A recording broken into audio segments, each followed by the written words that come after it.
Daneswari diajeng. Loh.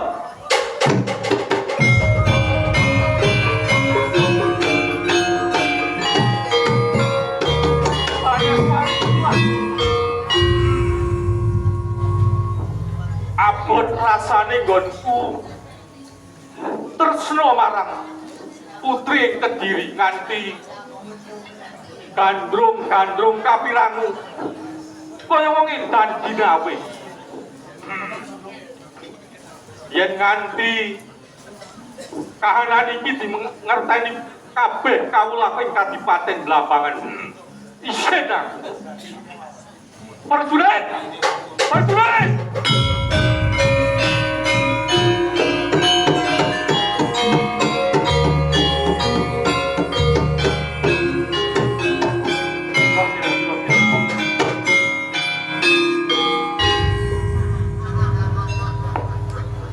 Guna sekti. Nuwun kula Kanjeng Adipati. Kowe iki mau ana ing ngendi? Iki kula nembe ndang kowe ngantek suaraku entek.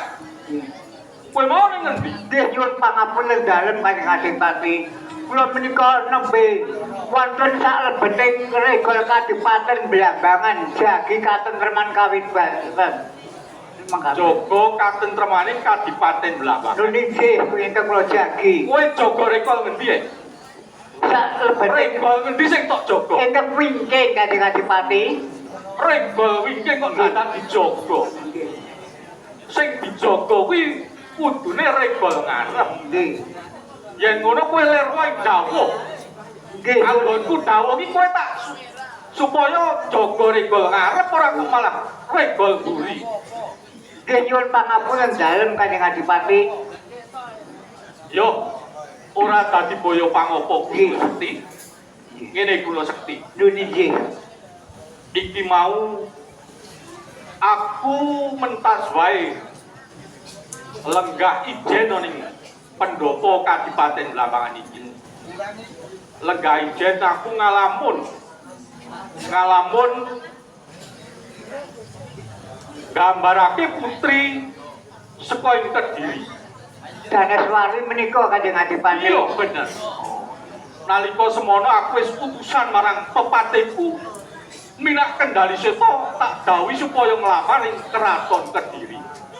Nanging nganti dina iki kok minak Jalembang durung katon baline saka ing keraton Kediri. Iki dipun tego mawon Kanjeng Adipati. Iya. Tak enterani. Pepateku minak Jalembang nggon nglamar ing Kediri. Iso iku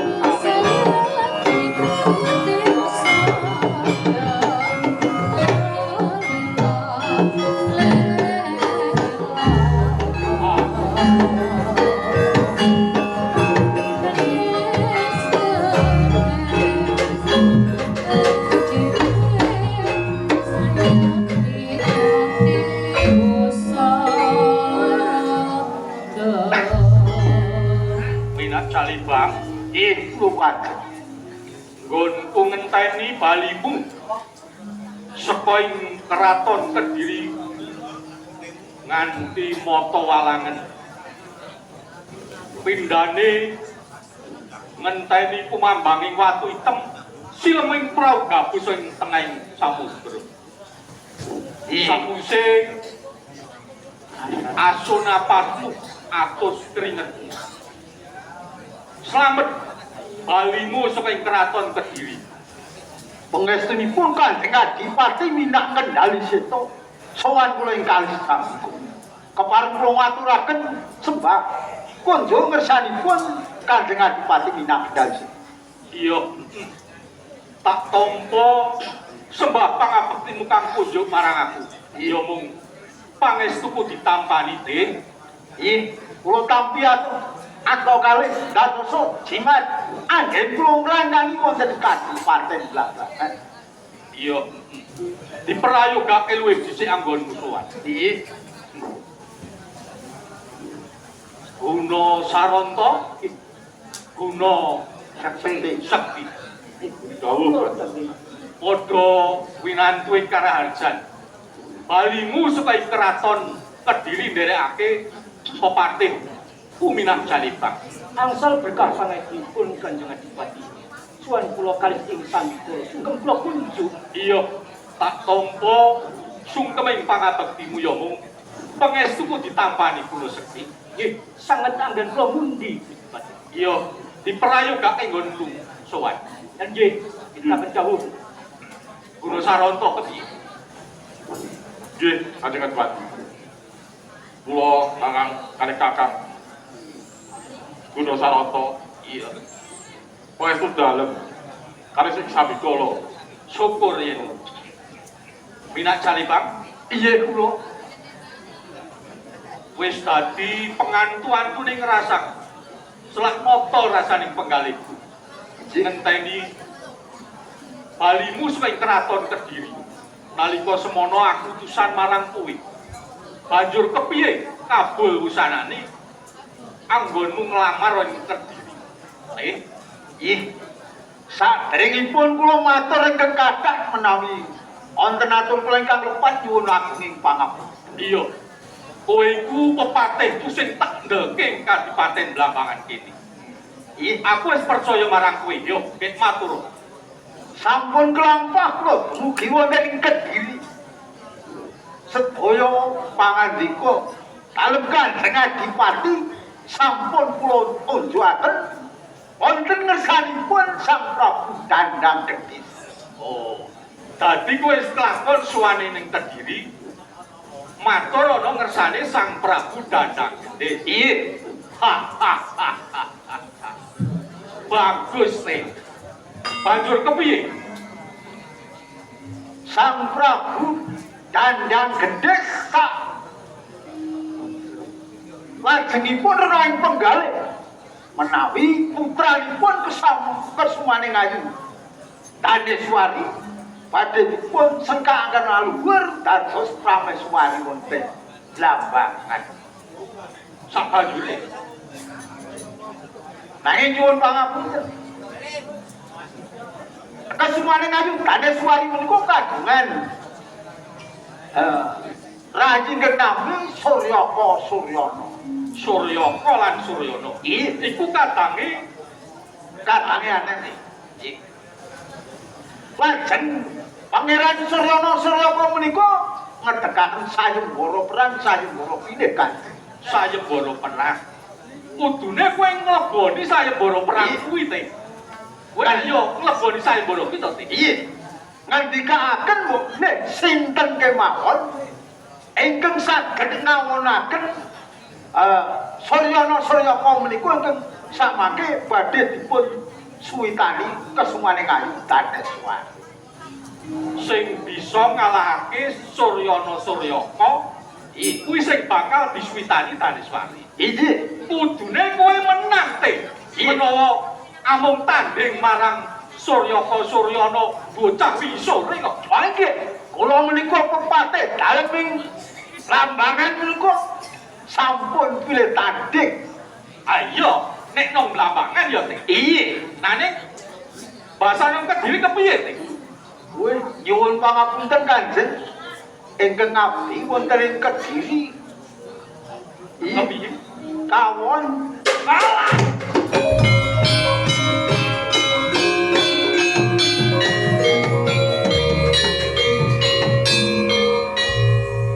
Teh, Iya kula. ora sembodo karo aturmu. Saben-saben kowe matur cekap kula. Nanging ndi nyatane? Kowe mungsuh bayi wingi sore wae ora menang. Itadah kodal Sang Prabu Kanjeng Adipati wonten ing Blambangan sinten kemawon gripun kula getak sampun kami bilan anake wonten Kediri nyuwun pangapunten ing abdi mon kawon Kuwi rak yen ana ing Kadipaten Blambangan, Teh. nggih Kediri kuwi negara sing gedhe. nggih Prajurite maewewu. Prajurite Sekti Mandraguna pilih tanding. Kok kowe sumbar ana ing Keraton Kediri. Sing tok gongke ki apa, Teh? Iya, naming swanten iku wae. Swara ki nek nang blambangan kene aku percaya. Anggere wis gotok getak mesti wedi. Iya, nyuwun pangapunten Kanjeng. Tamar mancung cinumpete. Saiki tatanen perjurit blambangan. Aku dhewe sing bakal ngelamar. Kersanipun Bakal ngelamar ning keraton Kediri aku dhewe. nyuwun pangapunten.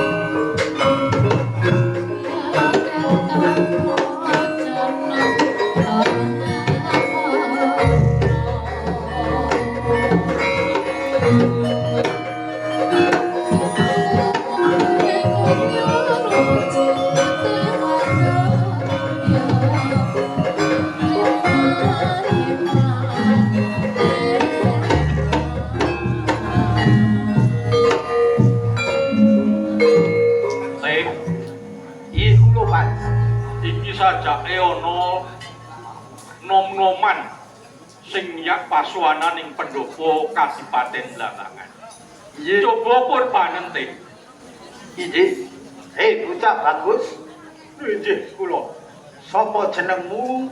Kowe wani miyak pasuwananing Blambangan tanpa katimbalan lan dikarep Kula pun Joko Langkir apa langkir. saking dusun Gedangan.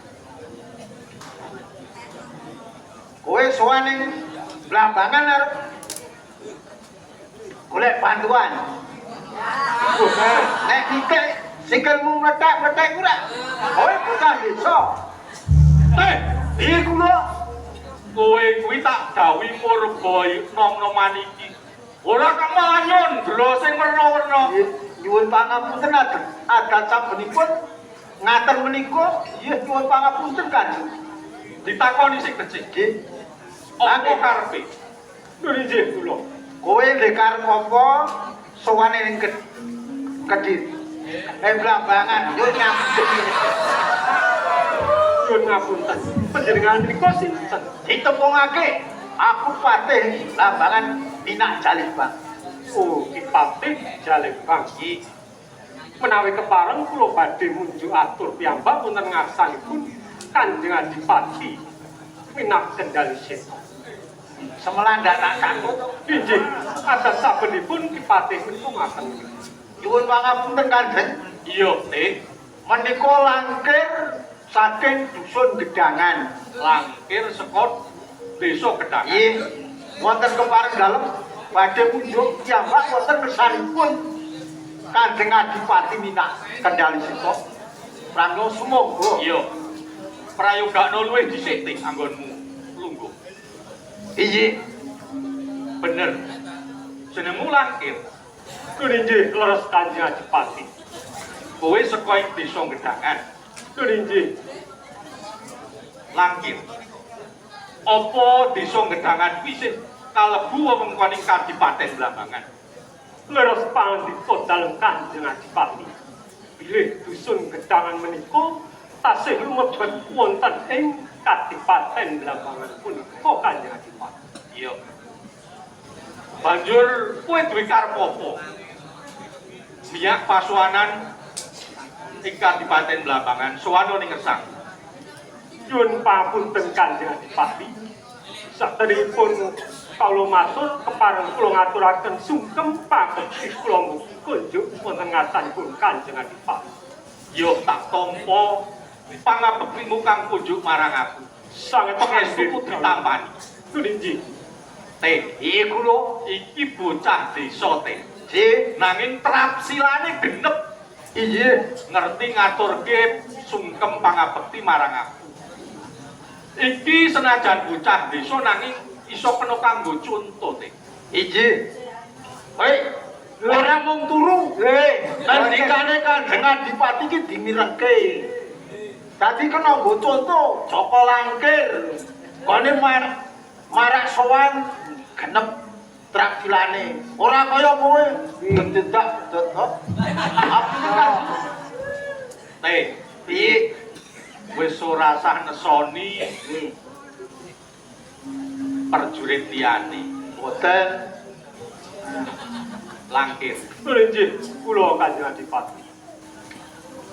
Banjur kowe duwe karep apa?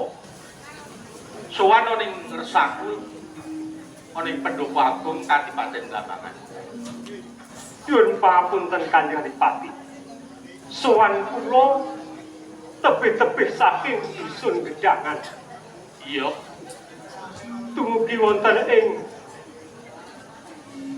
Kadipaten Blambangan menika. Menawi kepareng kawula badhe nderek suwita wonten ngarsa dipun Kanjeng Adipati minak kendali seta. derek suwita. Nggih, leres Kanjeng Adipati. Langkir. Kadipaten Blambangan kaya wis tak aturake ngarep. Taun iki ora ngadani nampa magangan anyar. Jalaran beo kang kanggo nampa magangan anyar ing Kadipaten Blambangan lagi tak gunake kanggo program pemerintah sing anyar iki. MBG.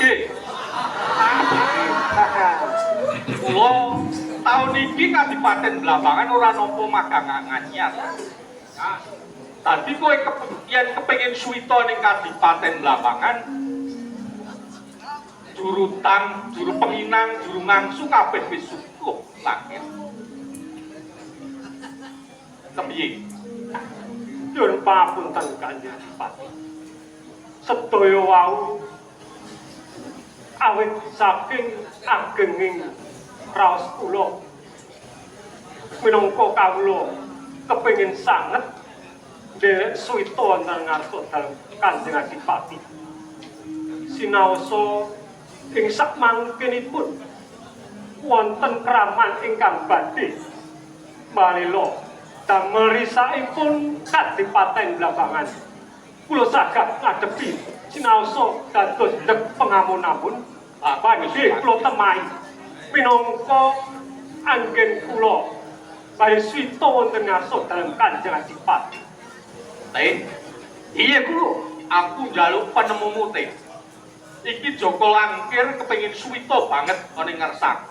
Iki sliramu go wis mangerti menawa Kadipaten Blambangan ora nampa magangan anyar. Injih. Banjur aku kudu kepiye teh? Miturut penemumu. Nuwun pangapunten Kanjeng. Langkir. Nggih. Karena tak ugemi rembug. Leres menapa ingkang kula aturaken menika Kadipati. Nuwun pangapunten Kanjeng. Iya, kepiye teh? Sambet anggen kula panjenengan utus wonten ing Kediri kagar-wigar tanpa angsal ram. Iya. Langkir Karo Langkir kepiye? Langkir menika dipun tampi menawi saged nyowanaken kesumaning ayu. Ewitane suwari wonten ngersanipun Kanjeng Adipati Minak Kendali. Pasuwitane Langkir tak tampa menawa bisa nyuwanake kesumaning ayu Taneswari. Oh injih. Injih. Cocok. Penemumu matuk karo pangandika. Kula yen ngono pasuwitane Langkir ditampa. Injih. Langkir, Nggih, kula Kanjeng Adipati. apa kowe sanggup tak utus nyolong putri Kediri sing asmane Taneswari? Yen kowe sanggup bisa nyuwanake Taneswari ning Kadipaten Blambangan, suwitamu bakal tak tampa. Kowe sanggup apa ora? Saged Kanjeng Adipati. Menawi minangka srana anggen kawula badhe nuwun tampi anggen kula suwita wonten ing Kadipaten Blambangan. Pedamelan ingkang dipun paringaken dhateng Langkir. Kula saged Kanjeng Adipati. Yen kowe sanggup dina iki budhal bebasan colok lintang sambung ngobor. Budhal dina iki.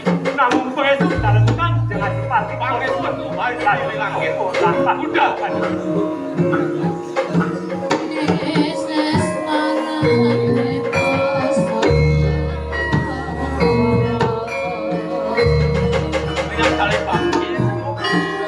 Pekating kaprayitan pelapaten lakune Langkir yen adoh cedhak ana yen cedhak utawa nindakake pisuwanan boten lagi.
Pancen urip nang desa ki rasane kowe ayem. Anyep. Wis kurang luwih 20 warsa aku nderek. Suwita ana ing kene.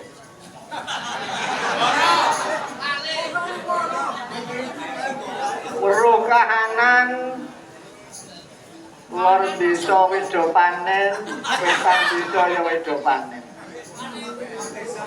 Kidul desa wis do wiwit anggenipun do kecik delik. Rasane kok le ayem tenanan. Nyawang kahanan kok le sesuk. Nyelot juwe, nyelot kahanan, nyelot jeneng. Iki dadi wong tani ki aja nganti do susah. Urip nang desa ki sesawangane pancen ayem tentrem. Mane sedulur-sedulur aja sok ninggalke nang padesan. Amarga nang padesan kuwi kahanane uripe ya tentrem ayem ndelok kahanan. Terus semilir ora kaya nang Kutragara sing awal-awale saiki wis panas kaya ngono. Metu-metu ana ing Kutragara rasane mung panas. Ya wis nek ngono, gandeng aku ya wis nyambut gawe sak ketara. Kadesuk tekan Yahmene tak leren dhisik. Iki ana watu tak sende-sende ning kene. Mbok menawa kena mbok ayem-ayem nggih dikirim. Tak gletek nang kene ki cek ya. Iki watu. Ah.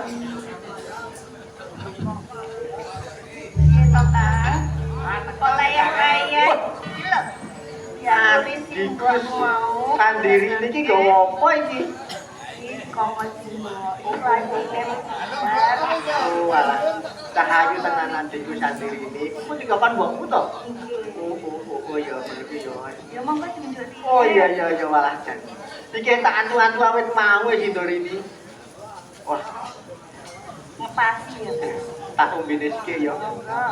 Aku nang kene ku mau wis rasane kok ngantuk leles sak sedina nyambut gawe kadesuk tekan awan nek ana wong ngirim iki tok kirim aku wah ya matur nuwun ya adikku ya. Sandiri ini tak ombene sik, tak ngene legake nang ati.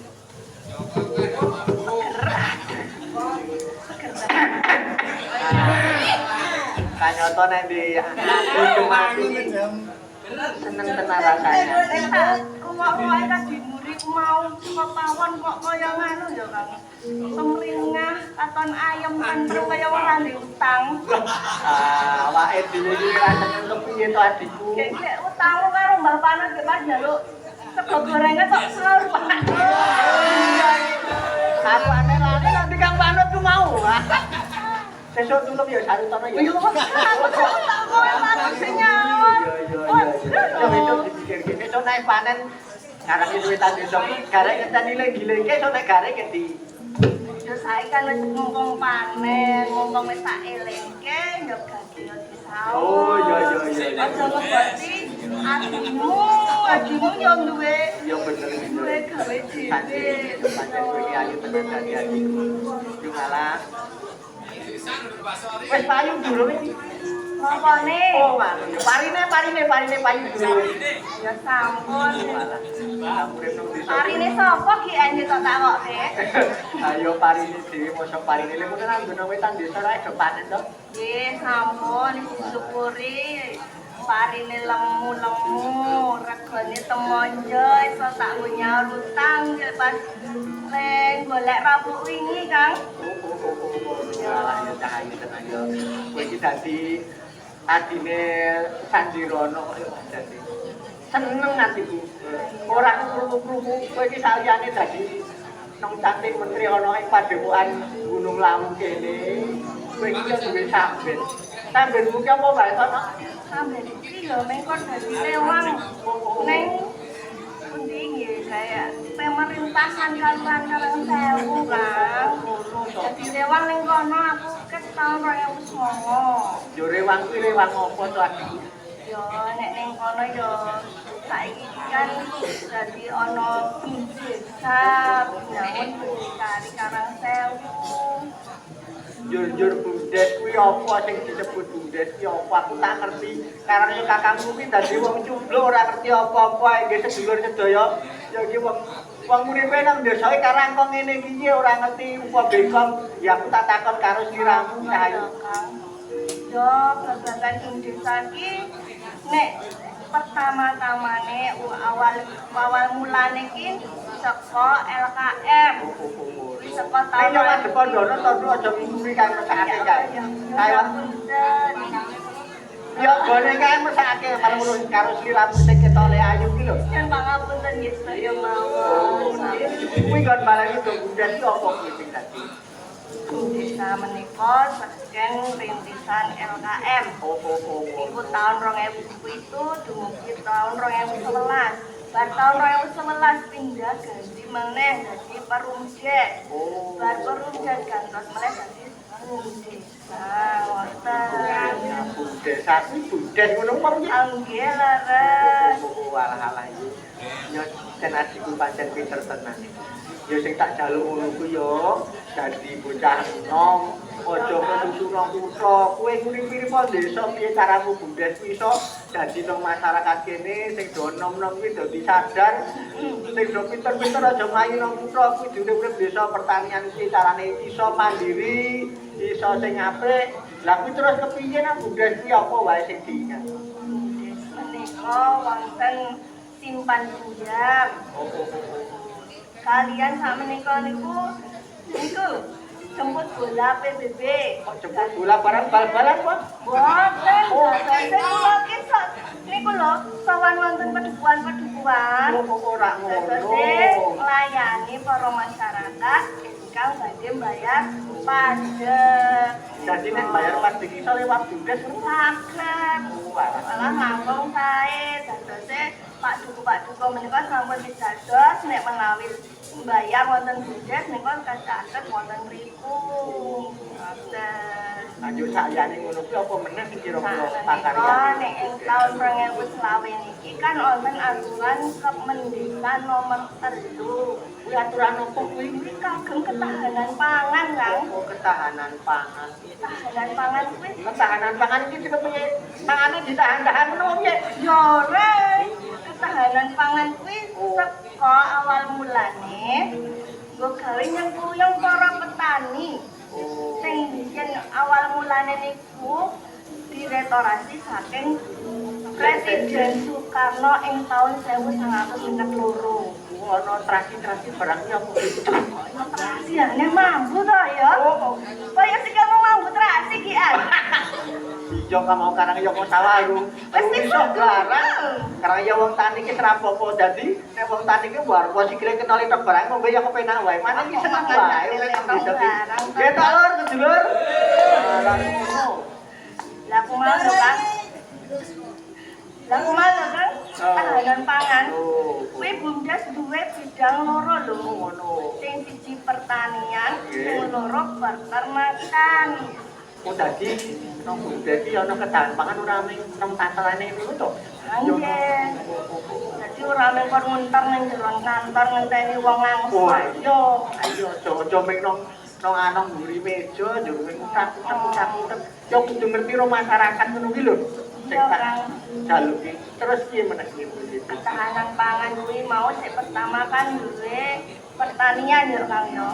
Kalau wingi wis tandur ping pindhun, pantun. Saiki wis sak pojoke gede kalau wingi. Aneh tandur lungae kok sepete dhuwur-dhuwur kae kepiye? Ya jenenge lagi pertama ki ya nek bahasa Inggrise trial and error Oh iya, wis apa-apa. Sing penting metu pirang ketal iki. Ayo patang ketal ya ora patang ton e. Oh, patang ton wae. Iya. Regane pira lur sakniki beras niku? Terus. Ya kuwi mau babagan pertanian saiki sih ono peternakan. Peternakan kuwi apun duwe sapi songo. Oke banget. Lha mau makane kepiye kuwi? Ayo aku kan duwe mitra. Oh, mitra ki opo? Mitra iki kanca jenenge. Walah. Ya maklum ya karena kakakmu ki wong desa dadi ra ngerti apa-apa. Kanca kuwi mau ana saka daerah kene. Boro ya ana. Saka kono kelompok wahana Andini Bakti Medoyo ingkang sik kala wingi digawe saking Bupati. Wonten tanggal 5. Tanggal 5 kok wingi kegiatan BPGRM.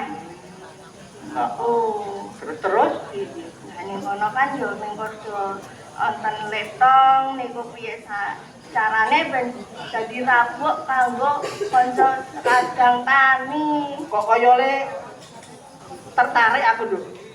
Kok yo letong kok diolangi kaprane kepiye iki? Letong kok nang ki waduh didol ya adoh iki kepiye iki? Nek saiki yo difermentasi cara dene iki. Omong fermentasi kok apa meneh iki wah. Jen. Fermentasi kuwi kaya tape lho ibarate ragi, engko segiling, payane kuwi kok ora metu laler, ora metu urete, ngono Kang. Iya. Terus piye kuwi nek letong ngono mau? Carane iki mau digawe fermentasi ngono apa? Oh, digawe terasi yo. Oh, mana digawe fermentasi yo. Oh, Kang. Saiki dibaleni iki. Iki ku apa lho kok ana buntelan-buntelan ki apa iki? Lemper. Oh, lemper. Timbok bareng mau. Iki jare mboro ki ana wingkong ora ana wingkane ya. Ora tegawa dene ku mau. Larang kawine. Oh, dibawa mau jane ra yo dibawa. Ya wis ora apa-apa iki. Kena nggo ganjel weteng, Nduk. Aku ya wis ana abone barang lak ya lumayan to regane kuwi. Walah iya ngono ya. Ya wis matur nuwun ya. Kang, ngomong-ngomong sapi kuwi sono siji lho. Lah pas sono aku mau siji rong payu wis. Goblong payu. Pripun kedulur-kedulur kurang mundhan apa mboten iki? Tane setunggal. Ajeng kula goleke bati kaline iki. Jare puri to iki yo tak kapake meneh saiki. Iki tok imu. Nah, wong dereng korban kok yo. Niku yo jane korban piro? Yo nek tekan gone wis 3,5 wae wis. 3,5 diterke tekan omahe. Oh. Ah iki lho tekan mangsane yo tok imu kok langsung diterke nang omahe kuwi. Yo sesuk diterke omahe sing mundhut. Oh iya apik.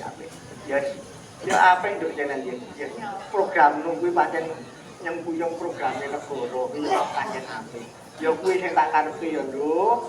Jadi saiki kuwi awake dhewe urip nang petanen, urip nang desa, kuwi piye carane sing wong enom-enom kuwi do iso nyengkuyung pertanian nang desa. Sapa ngerti dadi petani muda ya. Bener petani nom-nom kuwi. Nganggo teknologi tepat guna. Ora saiki anggar wong tandur mesti wong tua-tua. Nggih ta, Lur? Saiki sesuk ki nek tandur ki yo nggo mesin. Nggih. Mesin ki yo mesin ki. Alat. Oh alat ya lah, nggo alat kuwi dadi yo ya wis ngono wae yo Nduk, gandeng sak utara aku wis mari sayae nang kene. Ayo awake dhewe do sibuk nang ngene iki ajar. Yo awake dhewe ndedonga wae, muga-muga awake dhewe lek urip nang desa iki tansah ayem-ayem tentrem. Pesenku ya kowe sing ati-ati lek nyambut gawe nang Kalurahan Karangsewu. Sing sabar karang ngayai masyarakat iki werna-werna, ana sing seneng nesu, ana sing njang guyu. Kamangka ana sing kurang ya nek dong ngreweli barang liya. Ana sing demenake kaya aku barang liya. Akeh alhamdulillah. Ya nek pas legan wae demenake nek ora ya. Ya wis ngono wae, ayo saiki do sing bono ngene diajar. Ya, pangestoni ya Kang ya, anggen kula nyambut gawe ning pemerintahan kalurahan kuwi iso padha sing mbok karepke. Ya wis, ayo saiki gandeng wis sak mentara iki digo mulih engko di Ora mbok entek to Kang. ya kok diteki karo Mbok sae wae. Mbak dikacani sing mbok nang pawon